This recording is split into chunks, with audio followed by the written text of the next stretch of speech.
NDCEDU के इस education platform पर आपका फिर से स्वागत है। हमने अपनी लास्ट क्लास में प्रश्नावली जो 2.2 थी उसका क्वेश्चन नंबर 1 था वो पूरा कंप्लीट कर लिया था। मैंने 2 क्वेश्चंस आपको बताए थे और बोला था कि आगे के क्वेश्चंस है वो आप स्वयं कर लेना। आज हम चलते हैं कि क्वेश्चन नंबर 2, उस पर चलने से पहले थोड़ा सा हम वापस पीछे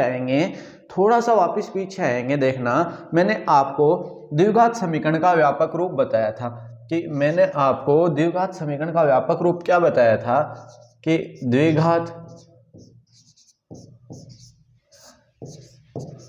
समीकरण का व्यापक रूप मैंने आपको बताया था। व्यापक रूप क्या बताया था? व्यापक रूप मैंने आपको बताया था ax² plus bx plus c बराबर 0। ये मैंने आपको व्यापक रूप मैंने बताया था। मैंने बोला था कि शून्यकों का योग,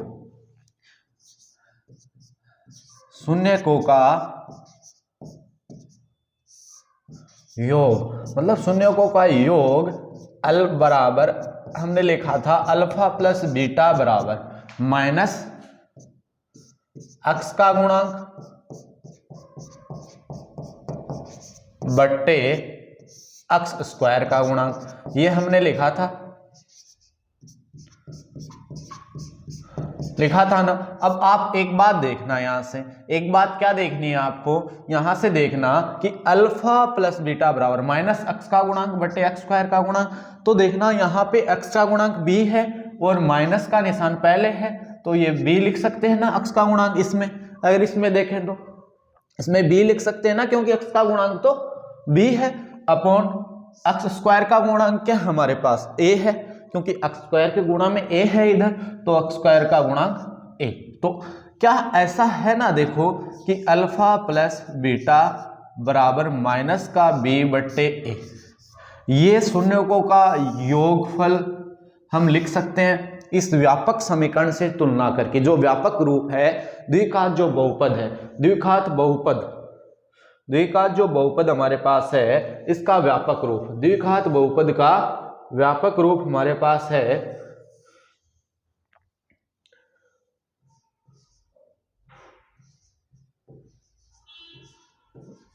द्विघात बहुपद का व्यापक रूप हमारे पास है वो क्या है, यही है अल्फा, ये x square plus b x plus c बराबर 0। इसमें देखना आप, हमने शून्यकों का योग अल्फा प्लस बीटा बराबर माइनस बी अपॉन ए, इसमें कोई दिक्कत नहीं है ना, व्यापक रूप है उससे हमने तुलना की है। अब शून्यकों के गुणनफल की अगर हम बात करें कि शून्यकों का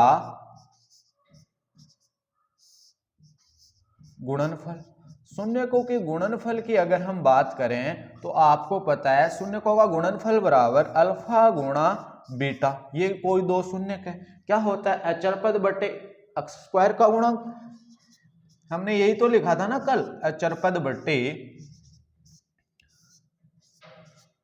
एक्स स्क्वायर का गुणांक।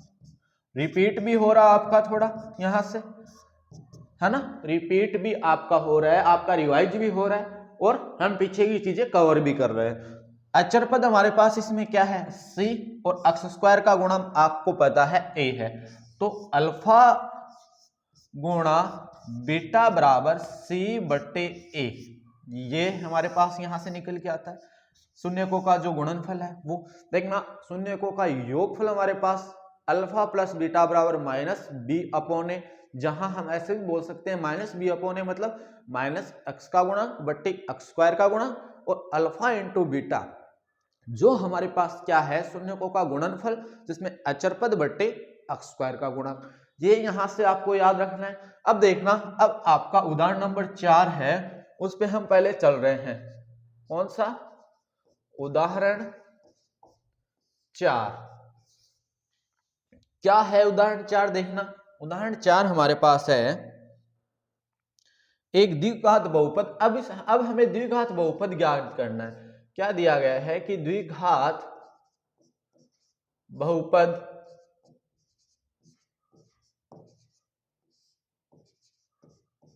ज्ञात कीजिए, द्विघात बहुपद ज्ञात कीजिए। और अब हमें क्या दिया गया है, हमें दिया गया है कि शून्यकों का योग तथा गुणनफल क्रमशः -3 और 2 है। शून्यकों का योग, शून्यकों का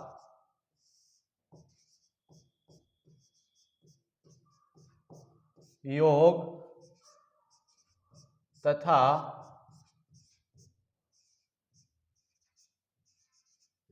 गुणनफल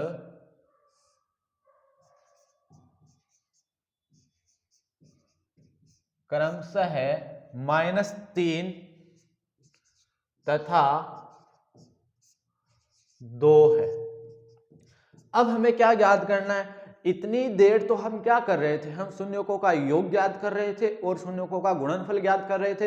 हमें द्विघात बहुपद था वो दिया हुआ था। अब हमें क्या दिया गया है, हमें बोला गया है कि हमें दिया गया है ये क्या, शून्यकों का योग और शून्यकों का गुणनफल हमें दिया गया है और हमें क्या ज्ञात करना है, हमें ज्ञात करना है अब द्विघात बहुपद, उसका जस्ट उल्टा करना है। तो कैसे ज्ञात करेंगे, देखना कि शून्यकों का योग हमें दिया गया है, तो देखना इसका एंस हम कैसे करेंगे, उसका हल कैसे करेंगे। आपको पता है कि शून्यकों का योग क्या होता है, शून्यकों का योग अल्फा प्लस बीटा बराबर, अल्फा प्लस बीटा बराबर क्या होता है, अभी हम पढ़ के आए हैं कि माइनस का बी बट्टा ए होता है ना।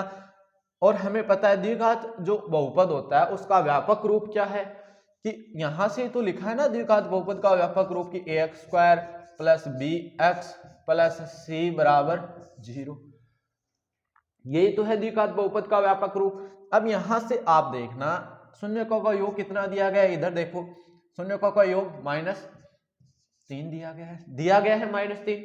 अब एक बार में यहां से कुछ अलग नहीं कर रहा, अब हम एक बार गुणनफल चल रहे हैं, गुणनफल पे चल रहे हैं, इस पर वापस आएंगे। देखना गुणनफल हमारे पास अल्फा इंटू बीटा बराबर, अभी मैंने आपको बताया है कि क्या होता है c बट्टे a बराबर कितना, गुणनफल यही तो है ना, गुणनफल 2। अब एक बात देखना, अब आप a बराबर कुछ भी मानो एक बार, क्योंकि इसके नीचे भी a आ रहा है, इसके नीचे भी a आ रहा है, तो ये इसका तरीका है। हम क्या मान रहे हैं कि a बराबर हम k मान रहे हैं। एक बार आपको सभी जो क्वेश्चंस आते हैं ना उसमें ऐसे ही करना है, a बराबर हमें मानना पड़ेगा। जो आपका प्रश्नावली 2.2 का दूसरा जो क्वेश्चन है उसमें आपके 5 से 6 क्वेश्चन है, उसमें हमको मानना पड़ेगा कि ये इस प्रकार है, तो उसमें हमें a बराबर कुछ ना कुछ मानना ही पड़ेगा। तो यही मेथड हमें वहां पे अप्लाई करना है। तो देखना मैं यहां पे हम मान लेते हैं कि माना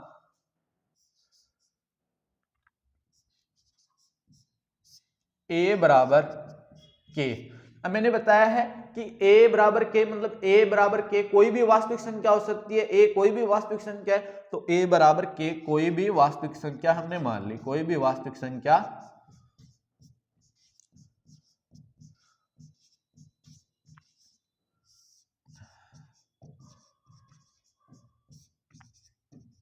है। अब देखना यहां से, अब हम ये उठा रहे हैं वापस से, ये पहले वाला देखना कि माइनस b बट्टे, अब a की जगह हम क्या लिख दें, कि a की जगह हमने क्या लिख दिया, k लिख दिया, बराबर ये वाला -3। अब देखना मैंने बोला है कि जिस संख्या के नीचे कोई संख्या नहीं होती है उसका मतलब उसके नीचे 1 होता है, तो इसका मतलब इसके नीचे कितना है, 1 है, इसके नीचे है ना 1। अब एक बात देखना, आप यहां से मैं देखना चाहूं तो देखना माइनस से माइनस कैंसिल हो गया ना। अब यहां से हमें b का मान निकालना है, b का मान निकालना है, तो b बराबर इसको हम समीकरण नंबर 1 देते हैं, क्योंकि ये द्विघात बहुपद का क्या है, व्यापक रूप है। यहां हम लिखेंगे ऊपर, हम जानते हैं द्विघात बहुपद का व्यापक रूप क्या होता है, ax² plus bx plus c बराबर 0 होता है। इसको हम इक्वेशन नंबर 1 दे रहे हैं, ठीक है। अब देखना b बराबर क्या आ गया, ये इधर जब इसको वज्र गुणा करेंगे तो b, देखना b को 1 से गुणा करेंगे तो b को जब 1 से गुणा करेंगे तो b आएगा, और जब 3 को k से गुणा करेंगे तो कितना आएगा, 3k। इसका मतलब b का मान हमारे पास कितना आ गया, 3k आ गया। अब देखना यहां से b का मान हमने निकाला है। अब हम चलते हैं इस वाले पे, हमें पॉइंट टू पॉइंट चलना है, जिससे कोई दिक्कत नहीं हो। अब देखना यहां से भी हम एक a का मान यहाँ पे इसमें रखते हैं, c बट्टे k, सभी में ऐसा ही करना है, c बट्टे k बराबर ये 2। अब देखना इसके नीचे कोई संख्या नहीं है, इसका मतलब इसके नीचे भी 1 है ना। अब इसको भी आपस में वज्र गुणा कर दो, c को 1 से गुणा करेंगे तो c और 2 को k से गुणा करेंगे तो 2k, मतलब c का मान हमारे पास 2k आ गया है ना। अब क्या करते हैं, ये a b और c के मान हम द्विघात बहुपद में समीकरण नंबर 1 में रख देते हैं। ये आपको सिर्फ इतना करना है, कुछ नहीं। देखना मैं बताता हूं, पहले तो आपको मानना है कि माना द्विघात बहुपद का व्यापक रूप, हमारे पास द्विघात बहुपद का व्यापक रूप ax² plus bx plus c बराबर 0 होता है और शून्यकों का योग अल्फा प्लस बीटा बराबर माइनस बी अपॉन ए बराबर जो हमें शून्यकों का योग दिया गया है वो, उसके बाद में शून्यकों का गुणनफल बराबर क्या होता है, अचर पद बट्टे x² का गुणांक मतलब c अपॉन a होता है, और उसके बराबर में जो मान दिया गया है वो, उसके बारे में मानेंगे। हमें पता है हमें a का मान दोनों तरफ नीचे आ रहा है, इसका मतलब a बराबर कोई भी वास्तविक संख्या k मानी है हमने, उसके बाद में इसमें मान रखकर हमने b और c का मान प्राप्त किया, और ये जो b और c और a के जो मान है वो हम उस द्विघात बहुपद में रखने वाले हैं। तो यहाँ पे लिखेंगे a b व c के मान समीकरण 1 में रखने पर। तो देखना समीकरण 1 में रख रहे हैं तो a बराबर हमारे पास क्या है k, b बराबर 3k और c बराबर 2k, ये याद रखना। अब हम आगे की स्लाइड ले रहे हैं। a बराबर क्या था हमारे पास, a बराबर k हमने माना था, b बराबर क्या था 3k और c बराबर कितना था 2k, यही तो था हमारे पास। देखते हैं, ठीक है। अब देखना हम कैसे करेंगे इसको, अब हम कैसे करने वाले हैं, हमें पता था द्विघात बहुपद, एक बार वापस से लिख दे रहा हूं मैं, ये ax² plus bx plus c बराबर 0 था।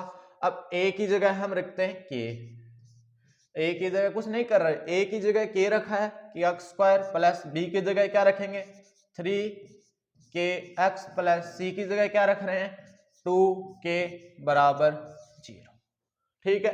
अब यहां से देखना इसमें भी k है, इसमें भी k है, इसमें भी k है, तो k कॉमन लेते हैं हम, तो हमने यहां से k कॉमन लिया तो अंदर क्या शेष रहा x² प्लस यहां से भी k बाहर आ गया तो 3x प्लस यहां से भी k बाहर आ गया तो 2 बराबर 0। अब ये k कोई भी वास्तविक संख्या है, कोई भी वास्तविक संख्या है, तो इसको हम क्या कर देते हैं, एक बार इग्नोर, जो भी हमारा क्वेश्चन करने का मेथड है, जो आंसर हमारे लाने का तरीका है, तो वो मैं आपको बता रहा हूं। k को अब आप है ना वो इग्नोर कर देना, ऐसे मानना कि k है, वो हमने माना ही नहीं था, k को बाहर रख लेना, ठीक है। तो हमारे पास देखना अब क्या आ जाएगा, हमारे पास ये द्विघात बहुपद आ गया कि x² प्लस 3x प्लस 2 बराबर 0, ये हमारे पास क्या आ गया, उस हमें जो द्विघात बहुपद जो हमें ज्ञात करना था वो हमारे पास आ गया। ये क्या आ गया हमारे पास, द्विघात बहुपद आ गया, ठीक है। यही आंसर आ रहा होगा, द्विघात बहुपद यही आ रहा होगा, क्या x² प्लस 3x प्लस 2, ठीक है। अब हम चलते हैं, देखना अगले वाले जो आपकी जो प्रश्नावली है उसके क्वेश्चन पे द्विघात बहुपद हमें ज्ञात करने हैं और शून्यकों का योग, क्वेश्चन नंबर जो 2 है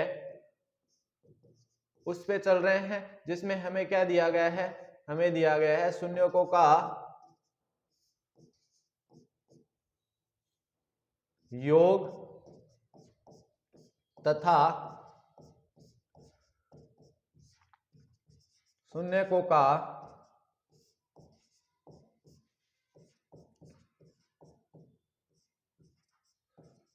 गुणनफल हमें दिया गया है।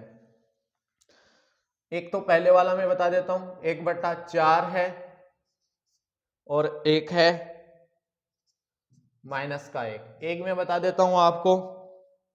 तीसरे वाला इसमें 0 है और √5 है, ठीक है। एक मैं आपको बता देता हूं, ये 5वें वाला 5 वाला है -1/4 और 1/4। अब ये 3 क्वेश्चंस मैं आपको इसके बता रहा हूं और 3 क्वेश्चंस आपको इसके स्वयं करने हैं। ठीक है, 3 क्वेश्चन मैं बता रहा हूं, 3 क्वेश्चन आपको स्वयं को करने हैं। अब देखना, हम पहले वाला करते हैं। पहले वाला करते हैं तो हम वही लिखेंगे कि द्विघात बहुपद का व्यापक रूप हम जानते हैं, द्विघात बहुपद का व्यापक रूप हम पहले वाला कर रहे हैं। आगे वाली इसी स्लाइड में कर लेते हैं कि हम जानते हैं, पहले वाला कर रहे हैं, ठीक है ना। हम जानते हैं कि द्विघात बहुपद का व्यापक रूप ax² plus bx plus c बराबर 0 होता है। जानते हैं हम, ऐसा जानते हैं ना, तो हमने ये लिख दिया भाई। अब देखना, अब हमें पता है क्या दिया गया है, शून्यकों का योग दिया गया है और अल्फा प्लस बीटा बराबर हम जानते हैं कि -b/a। अभी हमने पढ़ा है माइनस या फिर x का गुणक बटे x² का गुणक, तो -b/a आएगा। इसके बराबर क्या दे रखा है हमें, 1/4 दे रखा है। शून्यकों का योग देखना, 1/4 हमें दे रखा है पहले वाले में और गुणनफल हमें -1 दे रखा है। तो ये यहां तक हमने कर लिया। अब हम यहां से करते हैं आगे कि शून्यकों का गुणनफल मतलब अल्फा इंटू बीटा बराबर c/a कितना दे रखा है, c/a कितना दे रखा है, -1। अब मैंने आपको क्या बताया कि मानेंगे दोनों में नीचे a है तो हम मानेंगे कि माना a बराबर k कोई भी वास्तविक संख्या है। इस क्वेश्चन को करने का तरीका मैं आपको बता रहा हूं, बस आप दिमाग में सेट करके रखो और उसी अकॉर्डिंग हमें चलना है, सेम मेथड से हमें चलना है, तो आप अपने आंसर तक बिल्कुल अच्छे तरीके से पहुंच जाओगे। ठीक है, अब हम मानते हैं कि माना a बराबर k कोई भी वास्तविक संख्या है।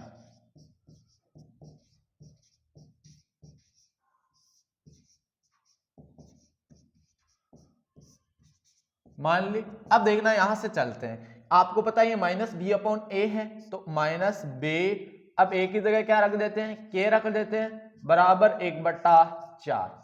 अब आपको पता है, देखना अब हम क्या करेंगे, वज्र गुणा करेंगे। जब -b को 4 से गुणा करेंगे या फिर इसको ऐसे कर लो, 4 को इधर लेके आना है तो हमें तो -b का, हमें तो b का मान चाहिए, b का मान चाहिए। तो देखना ये इधर -b, आपको क्या करना है, k को उधर भेजना है, k को ही तो उधर भेजना है ना। तो k को अगर 1 से गुणा करेंगे इधर तो क्या आएगा, k ही आएगा। k को 1 से गुणा करेंगे तो ये तो k और ये बट्टे में 4 ऐसा का ऐसा रह गया, क्योंकि हमें तो b का मान चाहिए, b का मान चाहिए ना। अब देखना b का ही मान चाहिए तो ये माइनस इधर है तो उस माइनस को उधर भेज दो।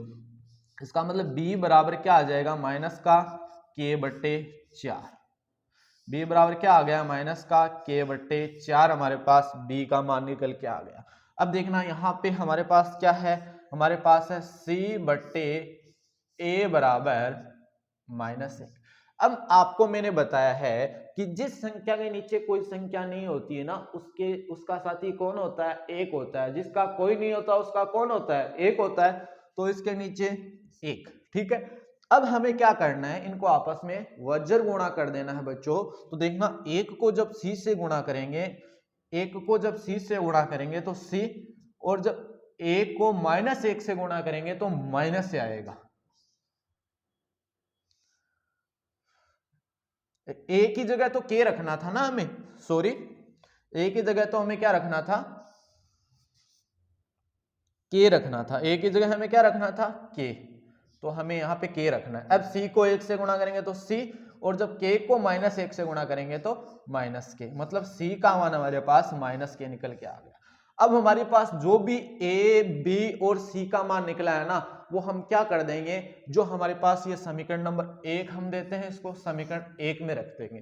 a, b और c का जो मान हमारे पास निकला है, a का मान हमारे पास क्या निकला, a का मान हमने माना k, b का मान -k/4, c का मान -k। तो हम लिख देंगे, यहां लिखता हूं कि a का मान हमारे पास k, बी का मान माइनस के बाई 4 और सी का मान माइनस के, यही था ना।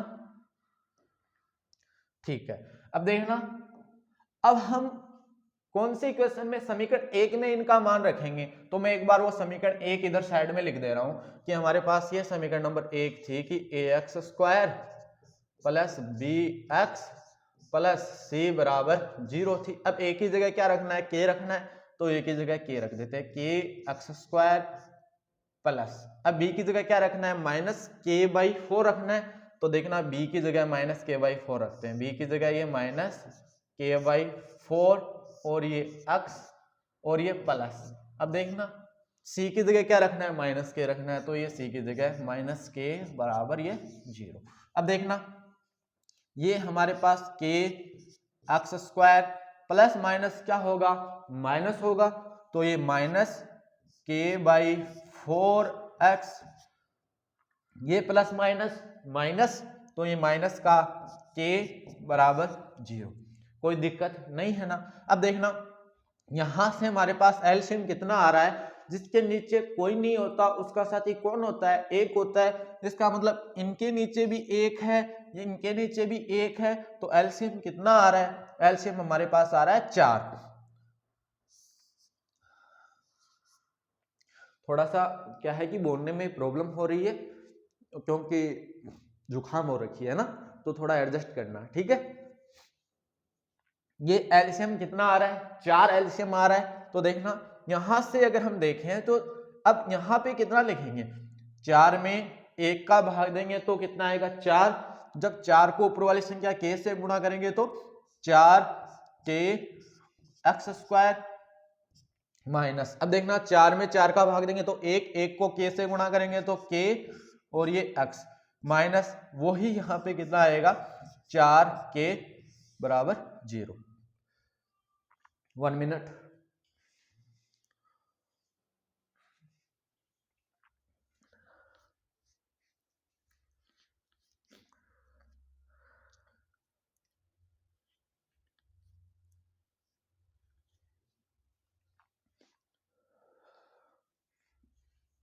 अब देखना यहां देखना कि अब यहां से देखना चाहें, क्या देखना चाहें कि यहां से अगर हम देखें तो अब ये देखना कि ये 4 के एक्स स्क्वायर आ गया माइनस के एक्स और माइनस का 4 के आ गया।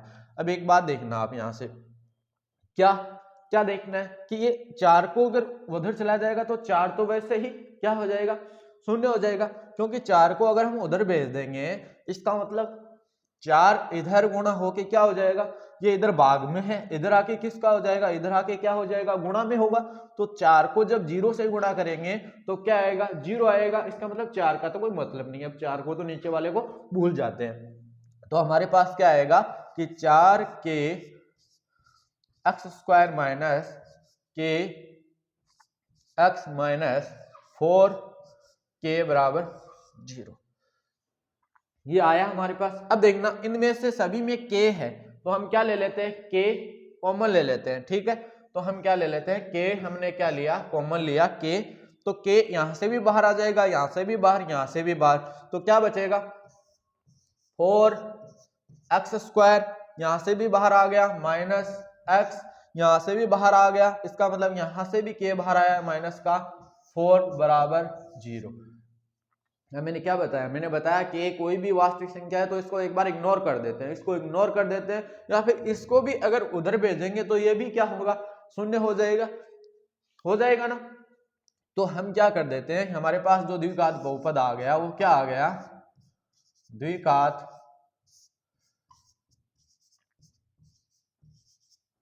बहुपद क्या आ गया, 4 x square minus x minus 4 बराबर 0। ये हमारे पास क्या आ गया, द्विघात बहुपद निकल के आ गया। अब हम देखते हैं इससे अगले वाला क्वेश्चन हमारे पास क्या था, 0 और √5।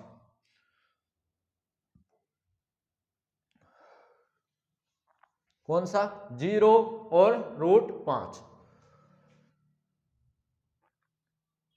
तीसरे वाला था ना, 0 √5। ये तो क्या था, शून्यकों का योग, और ये क्या है, शून्यकों का गुणनफल हमारे पास है।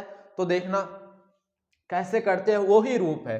अब यहाँ पे व्यापक रूप हम जानते हैं, वो आप लिख लेना, मैंने यहाँ पे मैं डायरेक्ट लिख रहा हूं कि व्यापक रूप क्या होता है। व्यापक रूप a x square plus b x plus c बराबर 0, ये हमारे पास व्यापक रूप होता है। तो हमने ये लिख दिया कि ये हमारे पास व्यापक रूप है, ठीक है। समीकरण नंबर 1 से हम नाम दे रहे हैं। और शून्यकों का योग मतलब अल्फा प्लस बीटा बराबर माइनस का बी बट्टे ए बराबर कितना दे रखा है, शून्यकों का योग 0, 0 दे रखा है ना शून्यकों का योग, तो शून्यकों का योग कितना 0। अब हम यहीं पे लिख रहे हैं अल्फा गुणा बीटा, क्या शून्यकों का गुणनफल, क्या सी बट्टे ए, कितना सी बट्टे ए, सी बट्टे ए गुणनफल कितना है √5 है। तो हमने क्या लिख दिया, √5 लिख दिया ना बच्चों। अब हम यहां से क्या मानेंगे कि माना ए बराबर के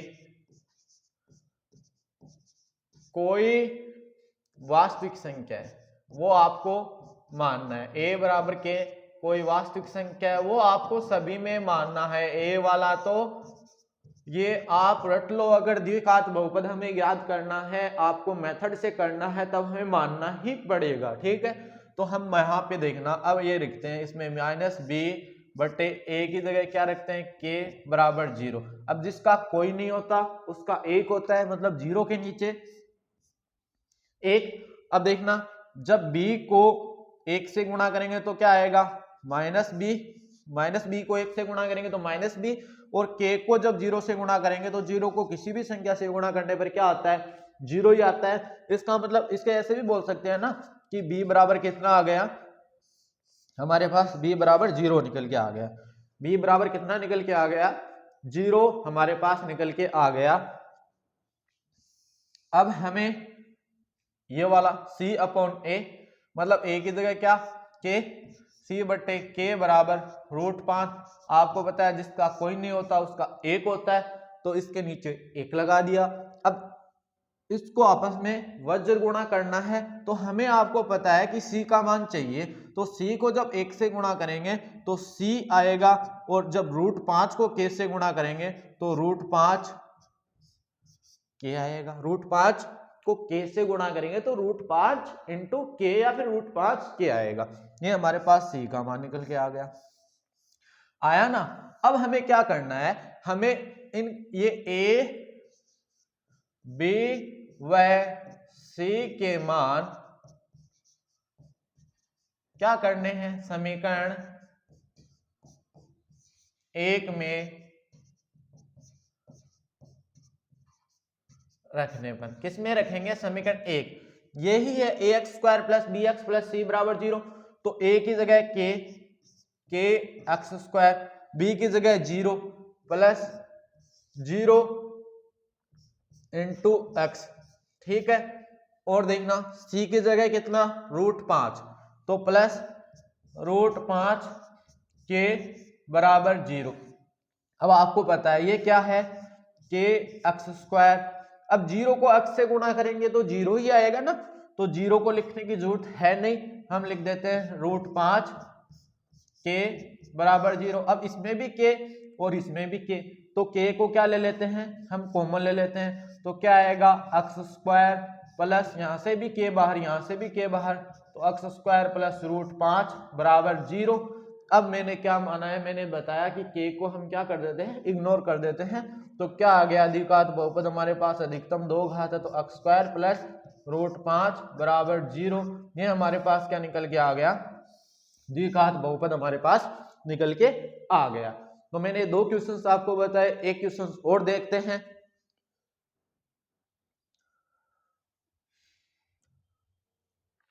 -1/4 और 1/4, ये है हमारा 5 का क्वेश्चन।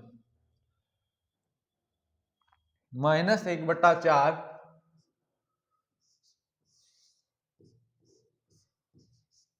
और 1/4।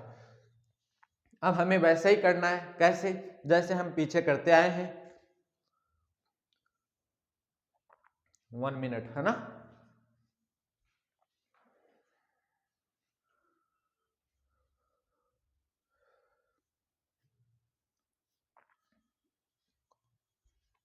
देखना क्या है, थोड़ी प्रॉब्लम हो रखी है ना, तो थोड़ा मैनेज करना आप। थोड़ा सा जुकाम का आपको पता है कि बोलने में कितना दिक्कत होता है, फिर भी हम एडजस्ट कर रहे हैं, तो आप थोड़ा एडजस्ट करना, ठीक है। क्योंकि ये तो नेचुरल है, आपको पता है, ऐसे तो नहीं ना हम अपनी मर्जी से लगाते हैं, ये हो ही जाती है सर्दी में, है ना। तो थोड़ा सा मैनेज कीजिएगा, ठीक है। हाँ, ये देखना -1/4 और 1/4, -1/4 और ये 1/4 है, तो वो ही हमें मानना है। पहले द्विघात बहुपद आपको पता है कि ax² plus bx plus c बराबर 0, ये हम समीकरण नंबर 1 मान लेते हैं।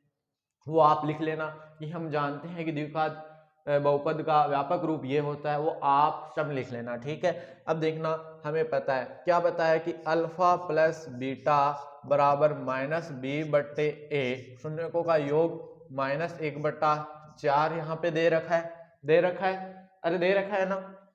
अब यहां से देखना अल्फा इंटू बीटा, क्या शून्यकों का गुणनफल c/a बराबर 1/4 आपको दे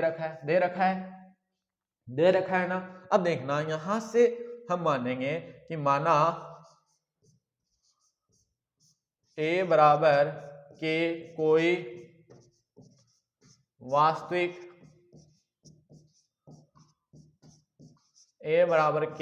वास्तविक संख्या है,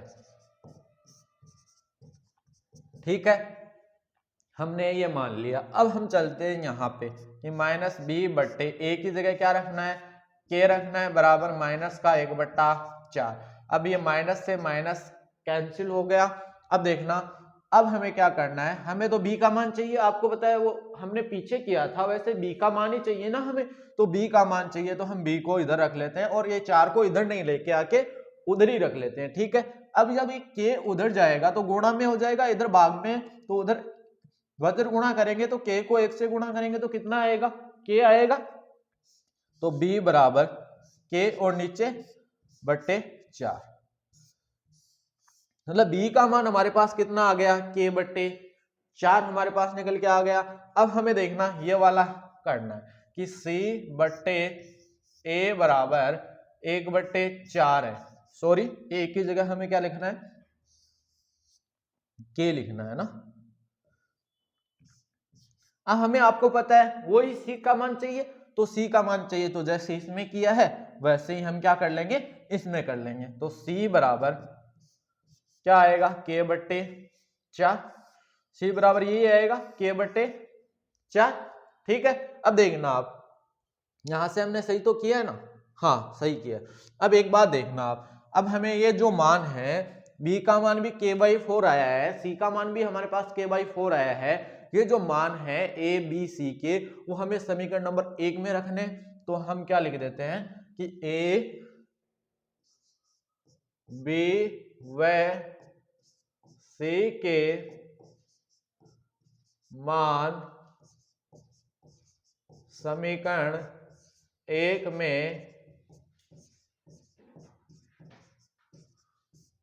रखने पर आपको पता है कि a का मान हमारे पास k आया था, b का मान हमारे पास k/4 आया है, c का मान भी हमारे पास k/4 आया है, तो हम रख देते हैं इसमें। वो कौन सी इक्वेशन थी हमारे पास, एक बार इधर साइड में लिख दे रहा हूँ, ax² plus bx plus c बराबर 0, यही थी ना। तो a की जगह हम क्या रखते हैं, k, तो k² प्लस b की जगह k/4 x² प्लस c की जगह भी k/4 बराबर 0, ठीक है। अब देखना आप, यहां से एलसीएम लेंगे तो 4 हमारे पास एलसीएम आएगा। यहाँ इस जिसका कोई नहीं होता उसका कौन होता है बच्चों, 1 होता है, जिसका कोई नहीं होता उसका कौन होता है, 1 होता है। तो 4 हमारे पास इनका क्या आ गया, एलसीएम, और हमारे पास 4 आ गया। यहाँ पे क्या आएगा, 4k x² प्लस ये यहाँ पे के एक्स स्क्वायर प्लस ये के बराबर 0। अब ये 4 उधर जाएगा तो गुणा में जब 4 0 से गुणा होगा तो इसका मतलब 0 ही आ जाएगा, तो 4 का तो कोई मतलब नहीं है। हमारे पास क्या आ गया 4k एक्स स्क्वायर प्लस के एक्स स्क्वायर प्लस के बराबर 0। अब एक बात देखना, आप क्या क्या देखनी है कि देखना के इन सभी में है तो के को हम क्या ले लेते हैं k/4, ये एक्स स्क्वायर थोड़ी ना था, यहाँ पे एक्स होगा, यहाँ पे क्या होगा एक्स होगा,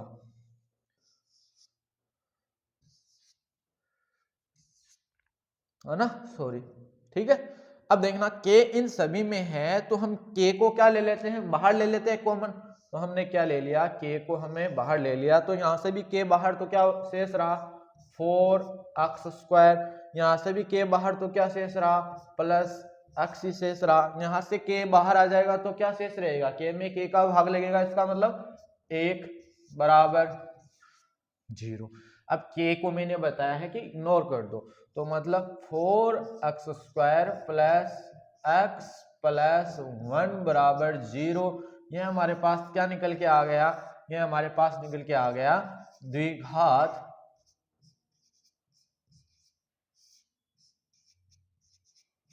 बहुपद। ये हमारे पास क्या निकल के आ गया, द्विघात बहुपद हमारे पास निकल के आ गया। आज हमने अपनी जो प्रश्नावली 2.2 है वो हमने पूरी अच्छे तरीके से कंप्लीट कर ली है। अब हम इससे अगले वाली जो क्लास रहेगी उससे अगले वाले क्लास में हम प्रश्नावली 2.3 पे चलेंगे, ठीक है।